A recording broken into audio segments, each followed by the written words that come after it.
Hello students, this is doctor Himanshu Ojha, आपका अपना college काका। बहुत इंपॉर्टेंट वीडियो होने जा रहा है ये, प्रॉपरली देखिएगा।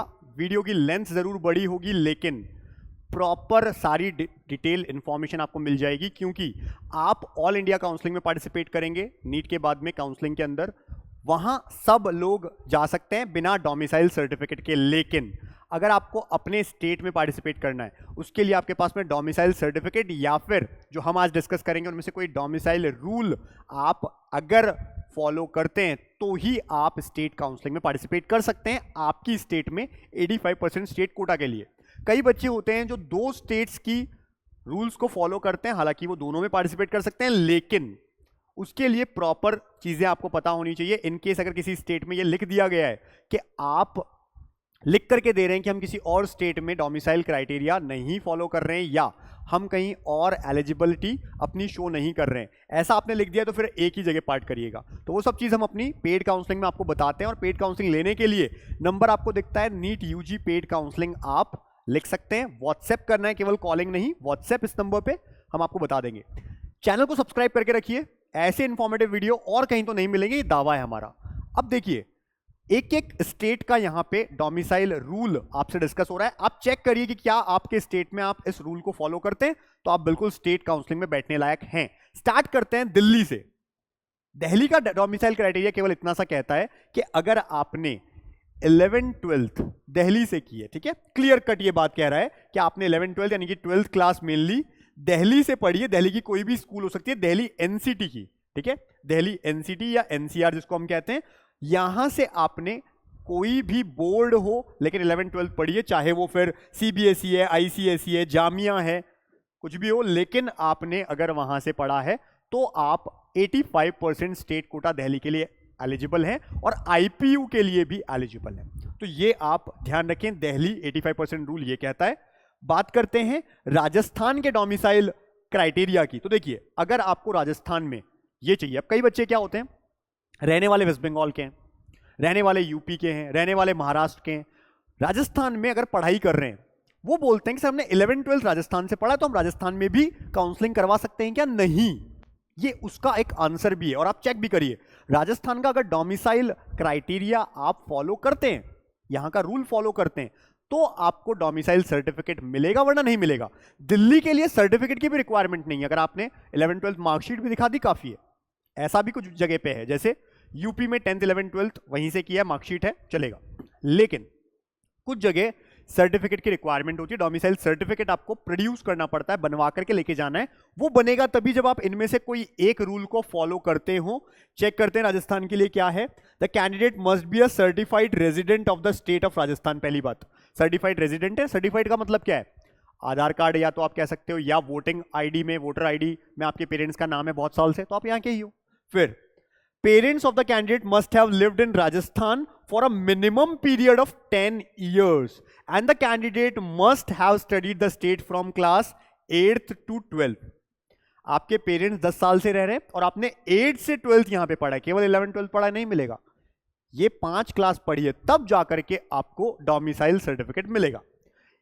ये ऐसा नहीं है कि सारी चीज फॉलो हो, कोई भी एक भी फॉलो होता है आपको मिल जाएगा। तो ये आइदर ये या फिर the candidate parents are serving या retired employees of the government of Rajasthan. अब आप कहीं भी रहते थे लेकिन बाद में आपका ट्रांसफर हो गया और राजस्थान में या तो आप सर्व कर रहे हैं आपके पेरेंट्स या यहां से रिटायर हुए हैं, उस केस में भी आपको राजस्थान का डोमिसाइल मिल जाता है। And have put it at least 3 years of service on the last date of submission of the online registration form in the year of admission। तो आपने अगर सर्विंग है तो पिछले 3 साल से आप राजस्थान में, आपके पेरेंट्स काम कर रहे हैं, फादर काम कर रहे हैं, मदर काम कर रही है, सर्विंग है, उस केस में आपको मिल जाएगा। देन इसके अलावा candidate is a natural child of serving या रिटायर्ड डिफेंस या paramilitary personal having origin in Rajasthan but may be posted anywhere.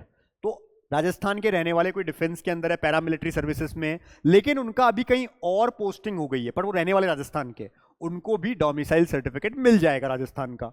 Then कोई भी एक कंडीशन फॉलो होनी चाहिए, the candidate is a natural child of a permanent serving defence personnel posted in Rajasthan on the last date of submission of the online registration form in the year of admission. ये last registration का मतलब है NEET के लिए अपन बात कर रहे हैं। तो नीट आपने जब रजिस्ट्रेशन फॉर्म भरा है उस टाइम की बात है।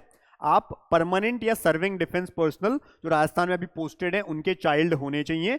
The candidate is a child of जज ऑफ द राजस्थान, जज of the Rajasthan high court, high court में जो जजेस हैं, but must not be availing a benefit like this in any other state. उस केस में कि आपके फादर, आपकी मदर कोई जज हैं हाई कोर्ट में, लेकिन आप किसी और स्टेट का बेनिफिट नहीं ले रहे हैं, तब आपको यहां पे डोमिसाइल दे देंगे। तो इनमें से कोई भी रूल अगर आपको फॉलो हो रहा है तो आप राजस्थान के डोमिसाइल क्राइटेरिया में आते हैं। आप राजस्थान की 85% स्टेट काउंसलिंग में पार्टिसिपेट कर सकते हैं, वरना नहीं कर सकते हैं। आगे की बात सुनिए। नेक्स्ट ये है यूपी। यूपी कहता है या तो 10th 11th 12th आप यूपी से करो तो केवल मार्कशीट भी काफी है, नहीं तो आपके पेरेंट्स रहते हो पुराना समय से, डोमिसाइल सर्टिफिकेट बनवाना पड़ेगा। उसका क्या क्या क्राइटेरिया है देखिए। The candidate is a native of the state and their father is a resident of UP state, पहली चीज।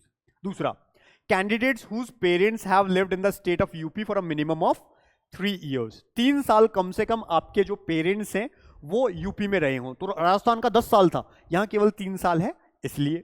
Then candidate whose parents are working with the government of India. तो गवर्नमेंट ऑफ इंडिया में, central government में आपके parents job करते हैं और posting उनकी यूपी के अंदर है, उस केस में आपको डोमिसाइल सर्टिफिकेट मिल जाएगा यहां का। Candidate who have pass 10th and 12th यानी 10th 11th 12th from UP state are not required to furnish domicile certificate. जो मैंने आपको कहा 10th 11th 12th की मार्कशीट ही काफी है, 10th 12th की मार्कशीट आपके साथ है, यूपी से किया हुआ है, अब आपको डोमिसाइल सर्टिफिकेट की भी जरूरत नहीं है। ये लेकर के आपने अगर एडमिशन के टाइम पहुंच गए आपको मिल जाएगा admission. Then if the candidate have passed either 10th और 12th, अब ये केस है कि या तो आपने 10th किया यूपी से या 12th किया, एक ही किया है, उस केस में आपको डोमिसाइल सर्टिफिकेट इसकी इनमें से किसी एक की वजह से बनवाना पड़ेगा।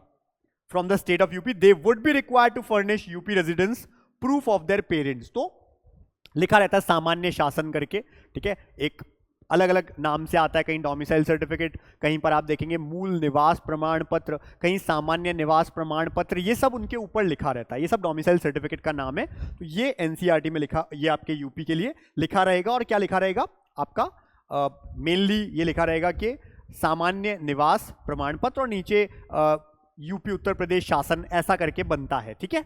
आगे बात करते हैं।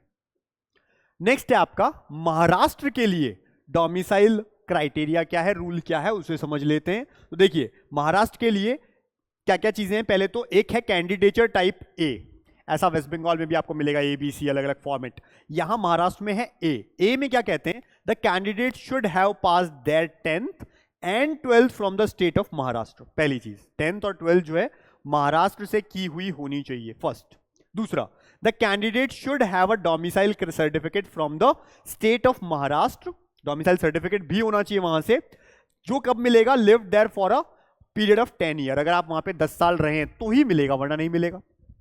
या फिर आपके पास में हो birth certificate mentioning the place of birth in Maharashtra. अब ये दोनों चीजें हुई तो आप कैंडिडेचर टाइप ए में आते हैं और आपको डोमिसाइल सर्टिफिकेट मिलेगा। इनमें से कोई एक हुआ तो नहीं, मेरी बात को समझिए, आप 10 साल से नहीं रह रहे हैं, केवल 10th 11th 12th महाराष्ट्र से किया है, डोमिसाइल सर्टिफिकेट नहीं मिलेगा। 10th 11th 12th के अलावा आप वहां पे या तो 10 साल से रह रहे हो या आपके पास बर्थ सर्टिफिकेट महाराष्ट्र का है और उसमें लिखा है महाराष्ट्र का नाम, इनमें से कोई एक चीज तो आपको मिल जाएगा डोमिसाइल सर्टिफिकेट। अगला कैंडिडेचर टाइप 2 क्या कहता है, the candidate should have pass that 10th and 12th from the state of Maharashtra, ये तो सब जगह कंपलसरी है। तीसरा, द कैंडिडेट्स फादर और mother should have a domicile certificate from the state of Maharashtra, father या मदर दोनों में से किसी एक का डोमिसाइल सर्टिफिकेट महाराष्ट्र का है और स्टूडेंट ने 10th to 12th 10th 11th 12th Maharashtra से किया, इस केस में उनको डोमिसाइल सर्टिफिकेट मिल जाएगा। अगला टाइप सी क्या कहता है, ये कहता है the candidate should have pass that 10th and 12th from the state of Maharashtra. मतलब ये तो देखो हर एक के लिए ये तो बहुत कंपलसरी है कि 10th and 12th तो आपका महाराष्ट्र से किया हुआ हो ही हो, उसके साथ की कंडीशंस बोल रहे हैं, द कैंडिडेट्स फादर और mother should be a government of India employ और government of India undertaking who is posted and reporting to duty in the state of Maharashtra. यानी गवर्नमेंट ऑफ इंडिया में काम कर रहे हैं लेकिन महाराष्ट्र में स्टेट में उनकी पोस्टिंग है, तो सेंट्रल गवर्नमेंट एम्प्लॉय जो महाराष्ट्र में पोस्टेड है ऐसे पेरेंट्स के बच्चे जिन्होंने 10th 11th 12th महाराष्ट्र से किए, 10th 11th 12th बहुत इंपॉर्टेंट है यहां पे, ये दोनों कंडीशन फॉलो है तो आपको मिल जाएगा महाराष्ट्र का डोमिसाइल सर्टिफिकेट। आगे बात करते हैं कैंडिडेचर टाइप डी की, अभी सी तक हुई थी बात, डी फोर्थ क्या कहता है, the candidate should have pass that 10th and 12th from state of Maharashtra. Second, candidates father और mother should be an employ of the government of Maharashtra और government of Maharashtra undertaking, government of Maharashtra के employ है, 10th 11th 12th वहां से किया है तो भी मिल जाएगा। आगे ई टाइप क्या कहता है, अगेन 10th and 12th कोई भी रिकॉग्नाइज इंस्टीट्यूट ऑफ महाराष्ट्र या महाराष्ट्र कर्नाटका बॉर्डर, महाराष्ट्र कर्नाटका बॉर्डर वाला जो एरिया है वहां पे आपने 10th and 12th किया है किसी भी रिकॉग्नाइज इंस्टीट्यूट से, पहला। दूसरा, mother tongue of the candidate should be Marathi, mother tongue तो मराठी है, and they should have a domicile या birth certificate from the Maharashtra Karnataka border area, वहां का या तो डोमिसाइल सर्टिफिकेट है या बर्थ सर्टिफिकेट है तो आपको मिलेगा। आगे ये है इंस्टीट्यूशनल कोटा, महाराष्ट्र में 85% स्टेट सीट्स के लिए तो ये सब एप्लीकेबल है, लेकिन महाराष्ट्र में एक इंस्टीट्यूशनल कोटा भी होता है जिसमें प्राइवेट कॉलेज के अंदर दूसरे स्टेट के स्टूडेंट पार्टिसिपेट कर सकते हैं, लेकिन लास्ट राउंड में सारे राउंड कंप्लीट हो गए, अभी भी सीटें बाकी हैं तो अदर स्टेट वालों को ले लेते हैं, लेकिन उसमें प्राइवेट कॉलेज की भी जो फीस है वो 3 से 4 गुना हो जाती है, ध्यान रखना। ये हम आपको टाइम टू टाइम गाइड करते रहेंगे। अगर नहीं आपको काउंसलिंग समझ में आती है, चाहते हैं हमसे काउंसलिंग करवाना लास्ट राउंड तक, नंबर नजर आ रहा है, व्हाट्सएप करिए, इस पे कॉलिंग नहीं, व्हाट्सएप करिए और लिख दीजिए नीट यूजी पेड काउंसलिंग। हम काउंसलिंग लास्ट राउंड तक आपकी हेल्प करेंगे, उसके जो चार्जेस हम आपको बता देंगे, इनकेस आपको अच्छा लगे आप पे कर सकते हैं, वरना आप नहीं ले सर्विस, ऑलरेडी हम लोग बहुत सारे फ्री इंफॉर्मेशन यूट्यूब पे देते रहते हैं। तो देखिए ये आपका कहता है इंस्टीट्यूशनल कोटा, वो मैंने आपको बता दिया क्या है। नेक्स्ट, चैनल सब्सक्राइब नहीं किया तो इसलिए कर लीजिए क्योंकि इस तरह का इंफॉर्मेशन और कहीं तो नहीं मिलने वाला है। बात करते हैं एमपी डोमिसाइल क्राइटेरिया की। MP domicile criteria, Madhya Pradesh में क्या क्या चाहिए आपको। सबसे पहले, candidates who are children of freedom fighters, even अगर फ्रीडम फाइटर के भी, फ्रीडम फाइटर्स के मतलब आपके कोई ग्रैंड पेरेंट्स कहीं पर अगर फ्रीडम फाइटर इंडिया में रहे हैं तो आपको वैसे भी डोमिसाइल सर्टिफिकेट मिल जाता है। दूसरा, who are wards of defence personnel, ठीक है, डिफेंस पर्सनल। फिर आता है candidates whose parents work with the government of India and are posted in MP. Other than this, आपको एमपी में रह रहे हो पिछले सालों से और आपका वहां पर डोमिसाइल सर्टिफिकेट हो, वहां से पढ़े हो, ये सब चीजें अगर हैं तो आप एमपी में जा सकते हैं। तो जो मेन क्राइटेरिया रहना और वहां से 10th 11th 12th वो तो है ही, उसके अलावा ये 3 रूल्स और एमपी के लिए। देन बिहार डोमिसाइल सर्टिफिकेट कैसे बनेगा, तो बिहार का डोमिसाइल क्राइटेरिया कहता है कि candidate whose parents are resident of Bihar और रिफ्यूजीज सेटल्ड इन बिहार, या तो बिहार के रेजिडेंट है या रिफ्यूजी हैं जो बिहार में आकर के रहने लग गए। Then candidate whose parents may belong to another state but are employed, again अगर वहां के गवर्नमेंट में, बिहार गवर्नमेंट में काम कर रहे हैं, दूसरी जगह के हैं तो भी उनको मिल जाएगा। Whose parents were in service with the Bihar government before the creation of Jharkhand, क्योंकि आपको पता है बिहार से झारखंड बना था, तो बनने से पहले अगर बिहार में काम करते थे अब झारखंड चले गए। Whose services are transferable to either Bihar और झारखंड, उनको भी मिल जाएगा। Then whose parents are employed with the central government, again central government में और बिहार में पोस्टेड हैं, ऐसे स्टूडेंट्स को भी मिल जाएगा। देन अगला आता है कर्नाटका। कर्नाटका का डोमिसाइल क्राइटेरिया आपको क्या कहता है, तो देखिए, the candidate should have studied इन 1 और मोर गवर्नमेंट या गवर्नमेंट रिकॉग्नाइज्ड स्कूल्स, या तो एक या एक से ज्यादा स्कूल्स में पढ़े हैं वहीं पर, इन कर्नाटका, कब तक, for a minimum period of 7 years. 2 साल पढ़ने से नहीं होगा, कई बच्चे बोलते हैं कि हम 11th 12th कर्नाटका से पढ़ें, 2 साल से कुछ नहीं होने वाला, 7 साल आप मिनिमम वहां पे पढ़े हो, बिटवीन क्लास 1 to 12, 1 से 12 तक, कभी भी बीच में आप 7 साल पढ़े हो। Then the candidate should have passed class 11th and 12th, इसके अलावा equivalent from a government of recognised institute, आगे लिखा है and their parents should have studied in Karnataka for a minimum period of 7 years. आप तो 10th और 12th ही पढ़े, आपने तो केवल 11th 12th 2 साल ही पढ़े हो, लेकिन आपके पेरेंट्स 7 साल पढ़े हैं कर्नाटका में, उस केस में भी आपको डोमिसाइल सर्टिफिकेट मिल जाएगा। पेरेंट्स आइदर फादर या मदर, कोई भी। The candidate and their parents mother tongue should be either Kannada Tulu और Kodava and the parents must be domiciled in Karnataka, Karnataka में ही रह रहे हो पेरेंट्स.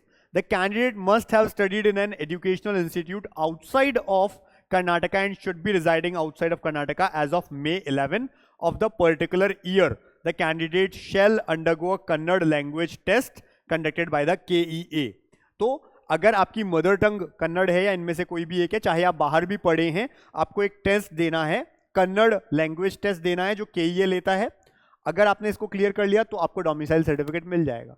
ये सब चीजें हैं कर्नाटका के लिए. देन हम बात करें वेस्ट बंगाल, यहां पर भी परफॉर्मा होता है 1 2 3. जस्ट नीट के बाद ये लोग रिलीज करते हैं, आपको जाना होता है, ऑफिस से बनवाना होता है. तो क्या है नेक्स्ट इसके लिए वेस्ट बंगाल के लिए परफॉर्मा? पहले तो आप डाउनलोड कर लेंगे इनकी वेबसाइट से, WB वेस्ट बंगाल mcc.nic.in इस नाम से होती है. नीट के बाद में ये लोग रिलीज करेंगे, तो वो आप निकालें और उस परफॉर्मा को भरे जो आपके काम का है. पहला proforma, residential domicile certificate for candidates residing in the state of West Bengal continuously at least 10 years. अगर 10 साल कंटिन्यू रहे हैं वेस्ट बंगाल में तो परफॉर्मा 1 आपको भरना है, उसके प्रूफ्स देने और आपको मिल जाएगा. सेकंड, जिसको A2 कहते हैं, residential domicile certificate for candidates residing in the state of West Bengal continuously for at least 10 years where the candidate has pass 10+2 from West Bengal. आपने 10+2 भी जो वेस्ट बंगाल से की है स्टूडेंट ने, और आप 10 ईयर से आपके पेरेंट्स वहां रह रहे हैं, इस केस में भी आपको ये बनाना है. इसके लिए A2 की जरूरत है. थर्ड है B, परफॉर्मा B, रेजिडेंशियल या domicile certificate for candidates not residing in the state of West Bengal. State में नहीं रहते हैं आप, continuously for 10 year but whose parents are permanent resident of West Bengal. आप तो नहीं रहे लेकिन आपके पेरेंट्स वहां पर रह रहे हैं या रहे हैं, and having their permanent home address है, and living continuously for at least 10 year.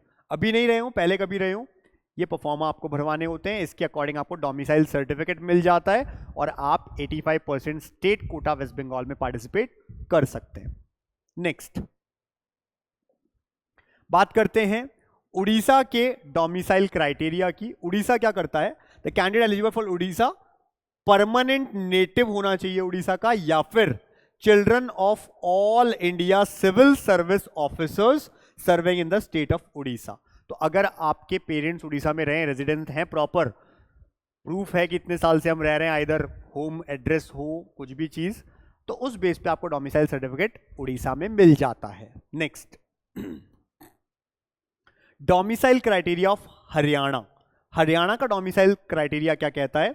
The domicile criteria for Haryana state that candidate must be belong bona fide resident of the state. पहली बात तो वहीं के रहने वाले हों, which means the candidate should have resided there for a minimum of 10 years. 10 साल वहां रहे हों, and should have studied under any board, CBSE, HBSE Haryana का बोर्ड, AICSE या कोई भी ओपन हरियाणा बोर्ड. ठीक है, इसके अलावा आप इनकी वेबसाइट पे जाकर के, इनके एडमिशन पे जाके अगर और कोई नई डिटेल आती है किसी भी साल तो वो आपको और मिल जाती है. तो ये कहते हैं कि 10 ईयर जैसे राजस्थान का है वैसा है या हरियाणा का भी है. देन पंजाब का डोमिसाइल रूल क्या है? पंजाब में बाकी state student normally private college के लिए भी पार्टिसिपेट नहीं कर सकते हैं, लेकिन जो CMC लुधियाना है उसके लिए आप पार्टिसिपेट कर सकते हैं. CMC लुधियाना में केवल 4 सीट्स ओपन रहेंगी, बाकी स्टेट्स वालों के लिए भी, तो आप वहां पे कर सकते हैं. अब बात करते हैं, देखिए पंजाब के 85% स्टेट कोटा के लिए क्या क्या चाहिए. Candidate whose parents were working with the central government of India या पंजाब गवर्नमेंट या all India services and have now passed away. Death हो गई लेकिन पंजाब में काम किया है, आइदर सेंट्रल गवर्नमेंट के अकॉर्डिंग या स्टेट गवर्नमेंट, तो उनके वार्ड्स को मिल जाएगा डोमिसाइल. दूसरा, कैंडिडेट हु आर चिल्ड्रन या dependents of central government employees who were posted in Punjab for at least 2 years out of 3 immediate preceding the year of passing class 12.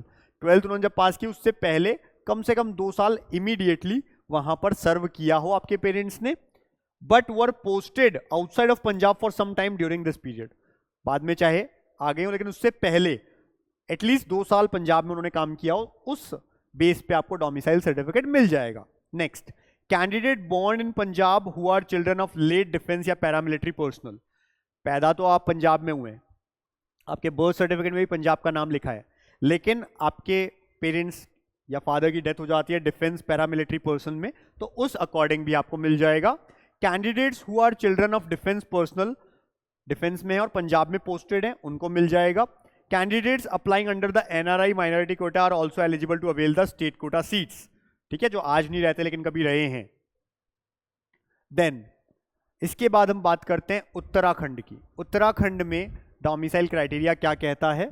So they must be permanent residents of Uttarakhand, permanent resident होना चाहिए, and have pass class 10th and 12th दोनों from a recognized educational institutes in Uttarakhand, पहली चीज। दूसरा, candidates may not be permanent resident of Uttarakhand, लेकिन permanent तो नहीं है, but must have pass class 10th and 12th from a recognized educational institutes in Uttarakhand. These candidates however shall not be entitled any type of reservation.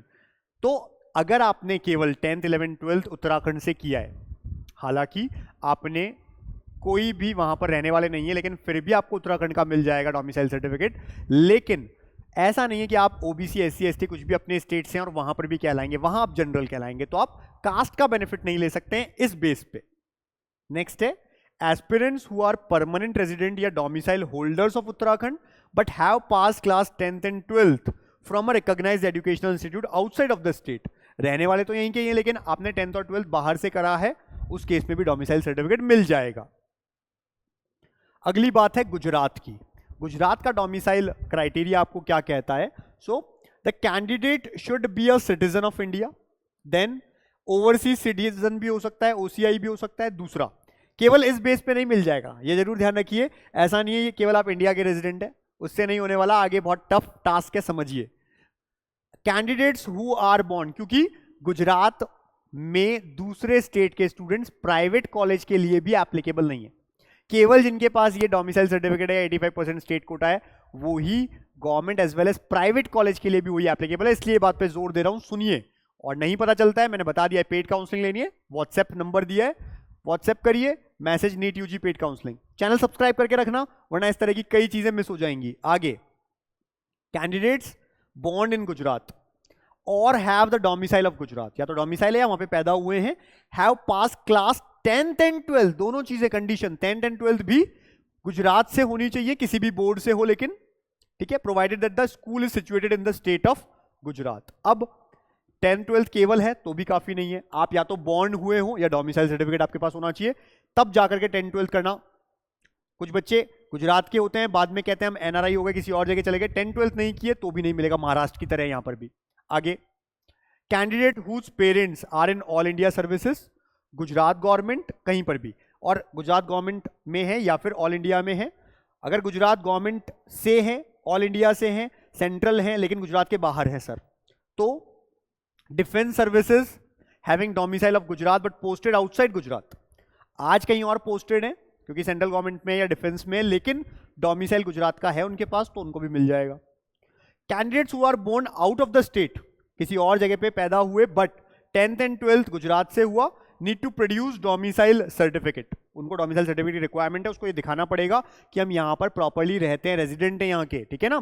Parents must be resident of the state of Gujarat. Next, candidates who are born in the UT of Dadra and Nagar Haveli, जो UT है, and Daman and Diu would be exempted from furnishing the domicile of Gujarat state, वो भी participate कर सकते हैं, उन्हें लेकिन domicile certificate produce करने की जरूरत नहीं है। Candidates who have studied in Jawahar Navodaya Vidyalaya up till standard 8 would be eligible, and so would be candidates who have studied in JNV located outside of Gujarat up to 12th, तो बच्चे वहीं के ही हैं, बाहर पढ़े हैं या 8 तक जेएनवीज में पढ़े हैं, जवाहर नवोदय में, तो उनको भी, लेकिन यहीं पर, हर जगह पे नहीं, तो गुजरात में एलिजिबल है। अगला है तमिलनाडु। तमिलनाडु का डोमिसाइल क्राइटेरिया क्या कहता है? तो कैंडिडेट मस्ट बी बोर्न या बोनेफाइड रेजिडेंट होना चाहिए, स्टेट के बोनेफाइड होने चाहिए, आप वहीं के रहने वाले। Candidates who have completed there schooling from 6th to 12th from state Tamil Nadu, 6th to 12th आपने पढ़ा हो, यहाँ पे 6th to 12th की क्राइटेरिया है। Need to furnish nativity certificate, nativity certificate भी चाहिए आपको। अब permanent residency certificate in lieu of nativity certificate will not be accepted. आप ऐसा नहीं है कि केवल परमानेंट रेजिडेंसी सर्टिफिकेट शो कर दो, उससे काम नहीं चलेगा, आपको नेटिविटी सर्टिफिकेट तमिलनाडु में प्रोड्यूस करना पड़ता है। However they would be required to submit their parents parent का या फिर पेरेंट का बर्थ सर्टिफिकेट चलेगा, राशन कार्ड, SSLC 10-12 सर्टिफिकेट और no graduate certificate in case parents are not literate. तो आप पेरेंट्स की भी चीजें प्रोड्यूस कर सकते हैं, लेकिन खुद को 6 to 12 पढ़ा होना चाहिए। अगला, students with the domicile of Tamil Nadu have partially और fully completed schooling from 6 to 12 from outside the state would be required to submit true copies of the parents document। खुद तो वहां पर नहीं पढ़े, बाहर पढ़े, पेरेंट्स के सारे डॉक्यूमेंट्स अगर हैं जैसे birth certificate, ration card, school leaving certificate, 10-12 certificate, या फिर अगर ग्रेजुएट नहीं है तो नो ग्रेजुएट सर्टिफिकेट, तो जाकर के आपको डोमिसाइल मिलेगा। Students will also be required to submit an undertaking stating that they have not applied as natives of any other state। ये बहुत इंपॉर्टेंट है, जहां ऐसा मांगते हैं वहां अगर आप दो जगह, सपोज करिए कोई स्टूडेंट तमिलनाडु का है, उसने ये रूल फॉलो किया, उसको डोमिसाइल सर्टिफिकेट मिल गया, 11-12 उसने दिल्ली से की इसलिए दिल्ली का भी मिल गया, उसने ये अंडरटेकिंग भर के डाल दिया कि हम कहीं और डोमिसाइल क्राइटेरिया शो नहीं करें, किसी और स्टेट काउंसलिंग में पार्टिसिपेट नहीं कर रहे हैं, और फिर आप दो जगह पे कर रहे हैं, तो वो इलीगल है। और आपने सुना होगा पिछले साल ही कि ऐसा एक केस आया था और उसका एडमिशन होने के बाद MBBS में रिजेक्ट कर दिया गया। क्यों? क्योंकि उसने बताया अपने फ्रेंड्स को कि मैंने तो इन दोनों जगह पे पार्टिसिपेट किया, उनके फ्रेंड्स ने जाकर शिकायत करी और निकल करके आया कि उसने दो जगह पार्टिसिपेट किया था। तो दो जगह कब पार्टिसिपेट कर सकते हैं? जब आप ऐसा कोई भी अंडरटेकिंग फॉर्म नहीं भर रहे हैं तो आप पार्टिसिपेट कर सकते हैं, अगर भर रहे हैं तो फिर आपको नहीं पार्टिसिपेट करना है। NRI एंड PIO जिनका इंडियन ओरिजिन है will also be eligible under management quota. State quota government college के लिए नहीं, लेकिन मैनेजमेंट कोटा के लिए हैं, given they meet the rules and regulation of government of India या government of Tamil Nadu.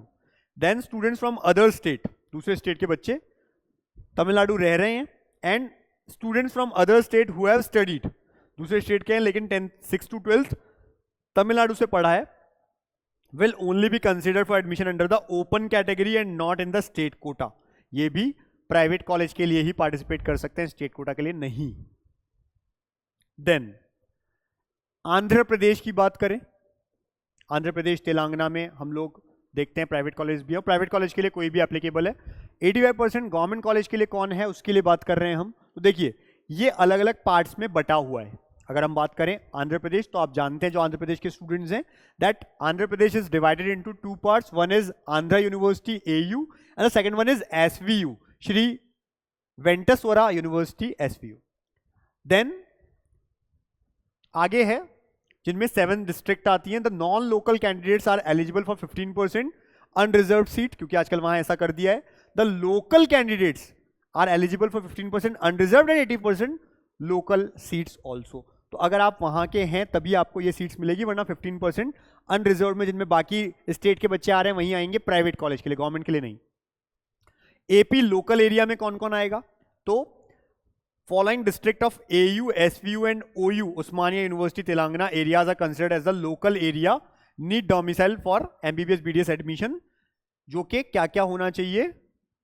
AU local area district जैसे कि Srikakulam, Vizianagaram, Visakhapatnam, east Godavari, west Godavari, Krishna, Guntur and Prakasam, यहां से होने चाहिए। या फिर OU लोकल एरिया डिस्ट्रिक्ट जो हैं वो हैं आदिलाबाद, हैदराबाद, रंगारा रेड्डी, करीमनगर, खम्मम, महबूब नगर, मेडक, नेलगोंडा, निजामाबाद एंड वारंगल, इनमें से कहीं एक। SVU लोकल एरिया के लिए कौन कौन है? अनंतपुर, कडापा, कुर्नूल, चित्तूर एंड नेल्लोर। तो ये आपको ऑलरेडी पता होता है, जो वहां के स्टेट स्टूडेंट्स हैं दे नो वेरी वेल कि वो किस में आते हैं और उसी अकॉर्डिंग आपका डोमिसाइल क्राइटेरिया माना जाएगा। देन तेलंगाना, वहां पर तेलंगाना में भी इसी तरह से बटा हुआ है, अगेन SVU, AU उसी तरह की चीजें हैं सेम। अगेन AU लोकल में यहाँ पे श्रीकाकुलम, विजयनगर, वही सब चीजें जो OU, SVU, क्योंकि आपको पता है आंध्रा से ही तेलंगाना अलग हुआ है, सेम चीजें यहां पर भी एप्लीकेबल है। तो आप तभी डोमिसाइल सर्टिफिकेट मांगेंगे, तभी आप 85% स्टेट कोटा या लोकल सीट पे आएंगे, वरना नहीं आएंगे। नेक्स्ट बात करते हैं हम नीट तेलंगाना के और क्या क्या है। अगर स्टडी किए school college in the local area, minimum period of 4 consecutive year, 8, 9, 10, 11 या 9, 10, 11, 12, 4 साल, ठीक है। Immediately preceding the year of appearing, तो ये भी तेलंगाना के लिए जरूरी है। दूसरा, if they have resident in the local area, local area में रेजिडेंट है, मिनिमम 4 साल के लिए जस्ट पहले, नीट से पहले, यानी 9, 10, 11, 12, 4 साल आपने वहां पे रहे हैं. Then not regarded as local candidate under the above criteria and has studied in the educational institution in the state of minimum period 7 consecutive academic years. So the local area where they have studied for the maximum number of 7 years, local माने जाएंगे. Their period of study in 2 local areas is equal. They have not studied in any educational institute. ठीक है, तो ये सब चीजें आपको मिलती है तेलंगाना के लिए. Then we have Kerala. कई बच्चों ने फॉर्म भरा है, उनको पता है NK1, NK2 and Keralite 3 categories होती है वहाँ पे.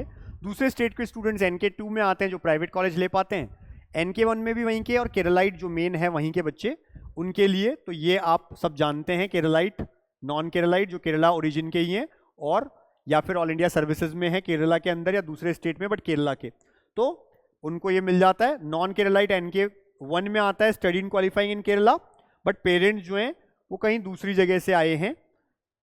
ठीक है, studied Kerala and parents work with government of Kerala minimum period of 2 years. तो इन सब चीज के लिए NK1 और NK2 में बाकी सब स्टेट के, दूसरे स्टेट के बच्चे आते हैं, प्राइवेट कॉलेज के लिए एप्लीकेबल है. ये गवर्नमेंट प्लस प्राइवेट दोनों के लिए एप्लीकेबल है. देन असम, बहुत इंपॉर्टेंट है असम का भी. कई बच्चे असम का ये पूछते हैं. देखिए बहुत इंपॉर्टेंट चीज क्या है. सबसे पहला, कैंडिडेट या उनके parents must living in the state of Assam continuously for minimum of 20 years. सबसे टफ में से एक है, 20 साल रहे हो, फिर भी खत्म नहीं होती है बात. Candidate must have studied in the Assam from class 7 to 12. अब बहुत बच्चे होते हैं, रहते तो हैं लेकिन 11, 12 कहीं और से पढ़ा है. हाई कोर्ट का भी डिसीजन था, 1 साल ऐसा हुआ है, बहुत सारे बच्चे हाई कोर्ट गए हैं, वहां से भी सबका कैंडिडेचर कैंसिल कर दिया है. हाई कोर्ट ने भी सीधा कहा जो रूल है वो तो मानना पड़ेगा. तो 11, 12 केवल कहीं से बाहर से कर लिया, 7 to 12 भी यहां पर, और 20 साल से असम में रह रहे हो तभी असम का डोमिसाइल क्राइटेरिया फुलफिल होगा. कई बच्चे कहते हैं सर असम में तो बहुत कम मार्क्स पे नीट में एडमिशन हो जाता है, लेकिन उसके लिए ये क्राइटेरिया चाहिए, वहां रहने वाले होने चाहिए, दूसरे स्टेट वालों के लिए नहीं है वो क्राइटेरिया. देन आगे बात करते हैं हम अरुणाचल प्रदेश की. तो यहां पर क्या है, 80% of seats in the states are reserved for AP ST category, यानी अरुणाचल प्रदेश शेड्यूल्ड ट्राइब, उनके लिए 80% सीट होती है. 20% जो है वो नॉन AP ST के लिए, जिनमें non AP ST state government employee होते हैं, children of central government and PSU, children of all others who are not included in any of the above category, वो सब आएंगे.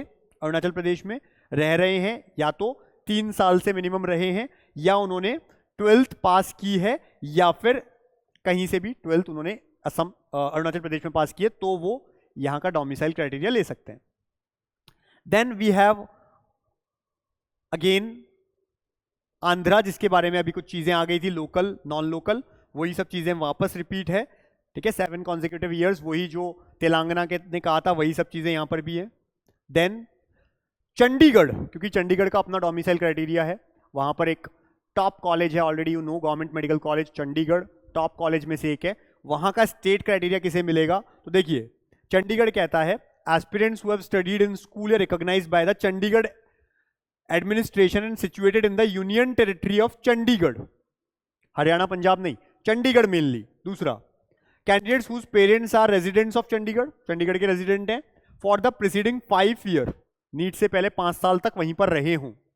Candidates whose parents are employees of central या state government on deputation of Chandigarh, including government employ, जो government employ है लेकिन चंडीगढ़ में काम कर रहे हैं अभी. ठीक है, ये सब चीज, और उन्होंने कम से कम वहां पर 3 year पहले, यानी नीट से पहले 3 साल कम से कम वहां पे काम किया हो, सर्विंग की हो. ठीक है, वहां रह रहे हो. इसके अलावा ये SC ST कैटेगरी के लिए कि वहीं के होने चाहिए, कास्ट वहीं का ही होना चाहिए. ठीक है, और SC जो है वो कहीं का भी हो लेकिन रेलेवेंट हो, ये ध्यान रखना.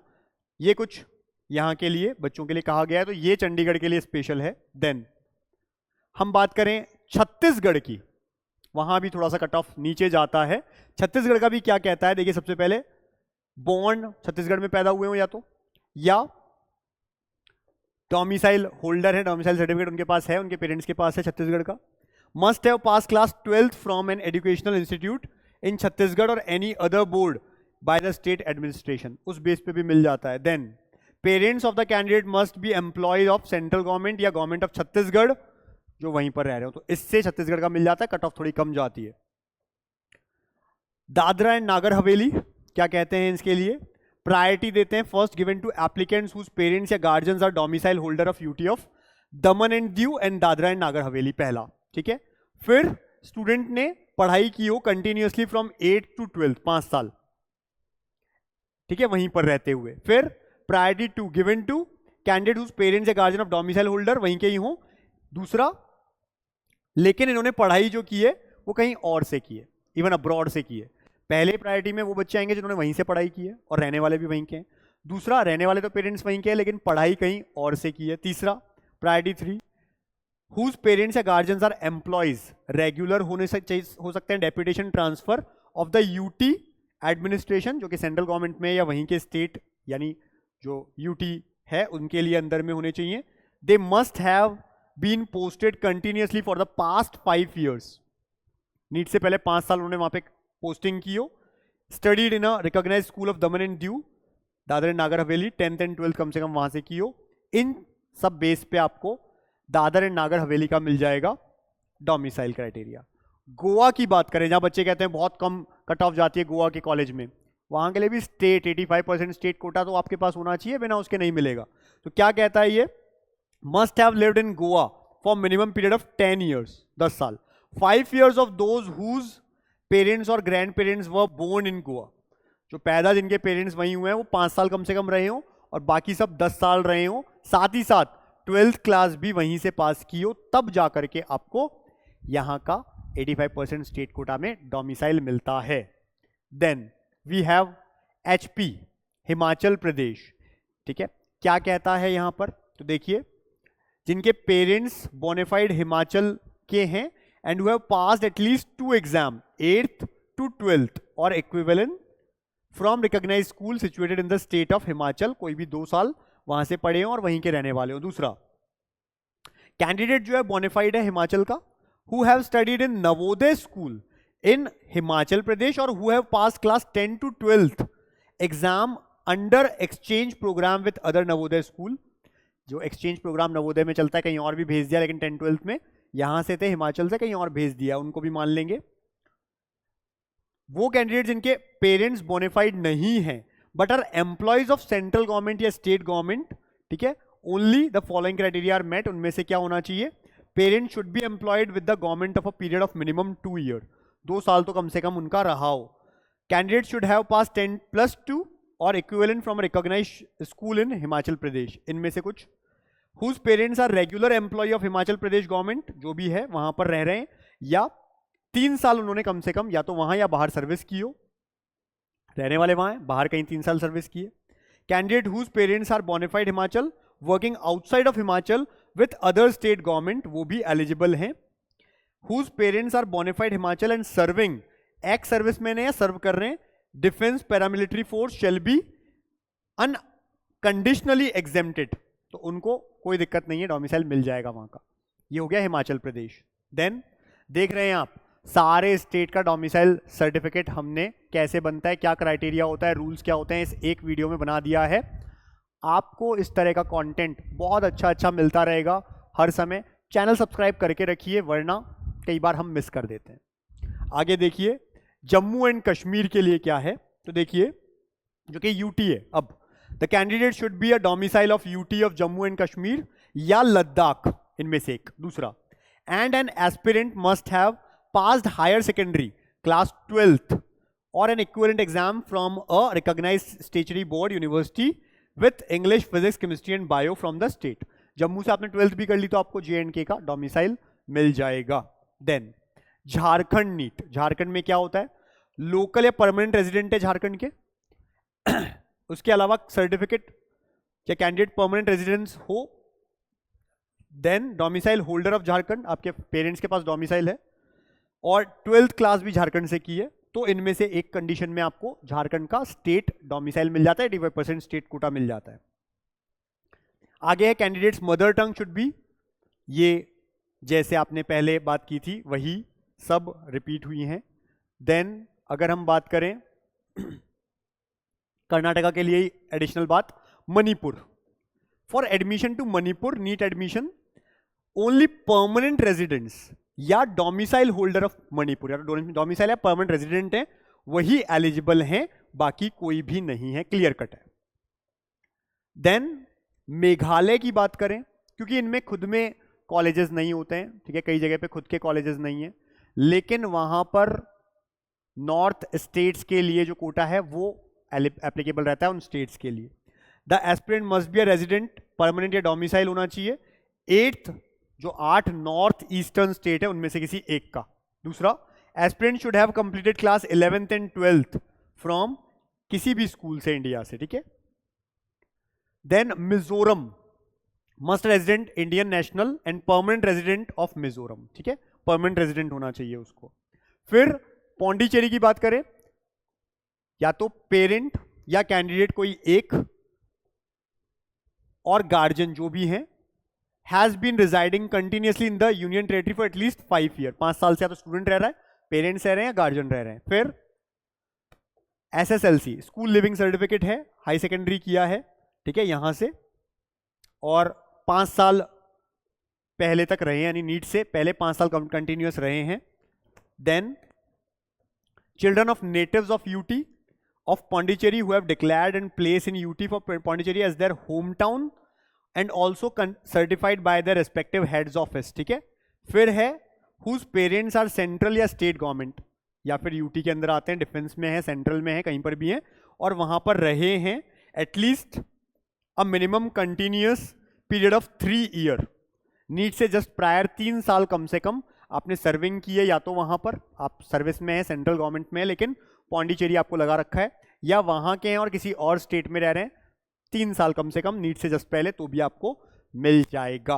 देन बात करते हैं लास्ट त्रिपुरा की। त्रिपुरा में क्या है, तो देखिए क्लॉज 1 परमानेंट रेजिडेंट होना चाहिए त्रिपुरा का, must be residing in the Tripura continuous 10 साल तक रह रहा हो, ठीक है। उसके बाद क्लॉज 2 ऑल इंडिया सर्विसेज में है अगेन, और कहीं और पोस्टेड है या त्रिपुरा के अंदर सेंट्रल गवर्नमेंट का पोस्टेड है, उनको भी मिल जाएगा। क्लॉज 3 परमानेंट रेजिडेंट तो नहीं है त्रिपुरा के, लेकिन डेप्यूटेशन पे उनके पेरेंट्स त्रिपुरा में काम कर रहे हैं, ठीक है, और 3 साल कम से कम नीट से पहले, जस्ट पहले 3 साल वो वहीं पर ही है, इस कारण मिल जाएगा। क्लॉज 4 एक्स सर्विसमैन है, ठीक है, और त्रिपुरा में रहे हैं कम से कम 5 साल, उनको मिल जाएगा। देन क्लॉज 5 डिफेंस पर्सनल है, आर्मी नेवी एयरफोर्स किसी में भी, और त्रिपुरा में उन्होंने वहां पर उनकी ड्यूटी रही है और कम से कम 5 साल काम किया है। तो ये सब त्रिपुरा के लिए है। इसके साथ हमने सारे स्टेट के डोमिसाइल क्राइटेरिया आपको बता दिए। 85% स्टेट काउंसलिंग में आप तभी पार्टिसिपेट कर सकते हैं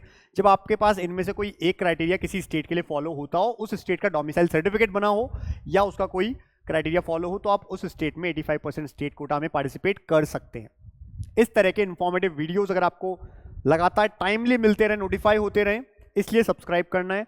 और अगर चाहिए कि हम नीट की काउंसलिंग आपकी लास्ट राउंड तक करवाएं, प्रॉपर हेल्प करें, आपको आपकी प्रेफरेंस लिस्ट आपके स्कोर के अकॉर्डिंग बना करके दें, जनरल नहीं दे दें, प्रॉपर आपके लिए बना के दें, आपको प्रॉपर हेल्प करें एडमिशन तक, तो आप नंबर नजर आते हैं, इस पर कॉल मत करिए, व्हाट्सएप करिए। कॉलिंग नंबर नहीं है, व्हाट्सएप का नंबर है, व्हाट्सएप लिख दीजिए नीट यूजी पेड काउंसलिंग। हम अपनी सर्विसेज आपको बता देंगे, चार्जेस बता देंगे, इनकेस आपको पसंद आए आप ले सकते हैं और जुड़ सकते हैं हमारे साथ। तो एक अच्छा नीट का एग्जाम आप लोग दें, अच्छी प्रिपरेशन करें, एग्जाम दें और एक अच्छे मेडिकल कॉलेज पहुंच जाएं। All the best.